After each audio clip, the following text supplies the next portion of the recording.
what's up? My name's Samuel Leeds, and in this video, I want to talk to you about HMOs and how I believe they are pretty much recession-proof through what's going to potentially happen in this economy over the coming months and years. If you enjoy my videos, please do smash the like button and let me know that you like my videos, because I put out a video every single day, and it takes me a lot of time. So if you appreciate it, and if you want me to keep making videos, let me know by smashing the like button. That thumb needs to be up and it needs to be blue. Also, if you like my videos, please do subscribe and turn the notification bell on, because there's going to be some ridiculously exciting videos coming up real soon, which you do not want to miss. So don't just subscribe, but also turn the notification bell on. So HMOs. People are saying to me, Samuel, what's going to happen with HMOs if there's a recession, because people won't be able to afford to pay rent? The people that say that are not really thinking this through, because in a recession, what happens? Well, there's 3 Ds usually in a recession. There's death, divorce, and default payments. That's what happens in recessions. So if there's divorces, okay? Now, by the way, I don't like divorces. I think it's sad. I think it's a shame. I wish that people didn't get divorced. But let's just look at this from a pure business point of view. If a couple split up, that couple were used to having 2 wages and living in one house. Suddenly, they're going to split up, which means that they're going to have way less money for rent. So what kind of accommodation do you think they're going to need to start looking for? Probably affordable accommodation, such as what? Such as renting a room. So if there's recession and then there's suddenly lots of divorces happening, and there is right now, divorce rates spiking up, part of that might be because of lockdown, because people suddenly realize that they don't like each other as much as they thought, but they're going to need to suddenly start renting things like rooms. So divorce is probably going to help HMOs. If you'd agree, let me know in the comments. But also defaults. Default payments. Why do people default on their mortgage payments? Why do people default on their rent payments? Why do people default on their bills? It's because they haven't got much money. Because in recession, people don't have much money. So what is the most affordable accommodation in the UK? If you're a professional person and you just want really affordable accommodation, what is it? It's HMOs.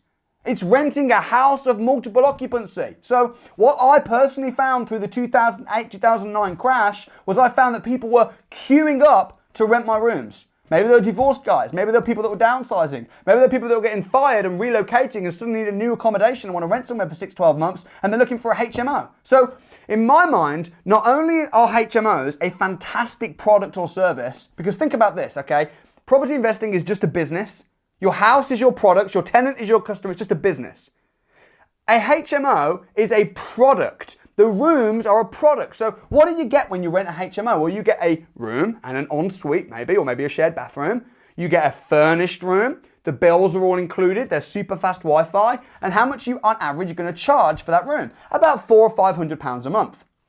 So from a tenant's perspective, they can either rent a apartment or a studio apartment for about £400 or £500 a month. Plus on top of that, they're going to have to pay their bills, they're going to have to pay council tax, they're going to have to sort out their broadband, they're going to have to furnish it, they're going to have to pay big deposits and this, that, and okay, fine. But you're probably going to end up costing them about £800, £900, £1,000 a month just to have a roof over their head. So they can either do that, or they can rent a room off me for £400 or £500 a month. Everything's all included, nice and easy. The only thing is they have to share some of the communal areas. No big deal. So what I think is going to happen is I think that HMOs, I think that rents are going to go up. I think that we're going to have more demand for HMOs. I was just with a HMO management company in Burnley. Now, Burnley's a really cheap area. You can buy a house in Burnley for like 60, 70 grand. The HMO management company in Burnley said to me that she has got 200 rooms, and of the 200 rooms, she's only got 4 rooms that are empty.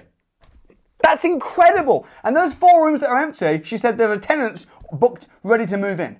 She told me that she's got hundreds of people on her waiting list looking for rooms, and she is desperate for more rooms. So as a HMO property investor, you should be feeling pretty excited right now, because when the demand is high, the supply is getting lower. They're bringing Article 4 into new areas, but they need to give 12 months notice when they bring in Article 4. So you want to buy, you want to turn it into a HMO, let Article 4 come in, have the grandfather rights, kill off the more competition, let the rents go up, as the recession comes, let people downsize into your brilliant HMOs. Some of you are being greedy now. I'm not being greedy, I'm just offering what the marketplace wants. An entrepreneur is someone that says, what do people want? And then you give it to them. And my HMOs right now are doing pretty well, and I think it's only going to get better. So as the recession gets worse, I think it's a bulletproof property investment strategy. As the economy goes downhill, as a potential, I mean, even when lockdown happened, everyone was all like, oh my gosh, what's going to happen with HMOs? Well, when lockdown happened, my HMO tenants were locked in to my HMOs. I mean, geez, that's not that bad from an investor's point of view. You know, what about tenant eviction bans? Listen, you know what I think about eviction bans. I'm really angry about it. I think it's stupid. Luckily, my tenants are all paying rent, bar a few who we're working with. 88% of tenants in the country, in the UK even, are paying full rent. An additional 7 are paying part rent. So it's only a few percentage that aren't paying any rent. And to be honest, that's probably the case normally. So, you know, yeah, I know I did an angry video the other day about tenant eviction bans, but let's not blow things out of proportion. Let's keep things recession proof. Let's invest smart. And as your guy who teaches you about property, maybe I'm your go-to guy. I don't know. I just want to make sure that I'm putting out, you know, practical information, and I want to give you the good. I want to give you the bad. So I'm excited about HMOs. I think it's a good way to go. I don't know what you think. Let me know in the comments below. If you want to learn more about the basics of what a HMO is and how to get them, you can check this video out right here. If you want to see my angry rant about the tenant eviction bans that I did last week, you can check that out right here. And please do me a massive favor though and subscribe to my YouTube channel right here. The recession is coming. It is here, but it's going to be okay. That's my opinion. What's yours? Comment below.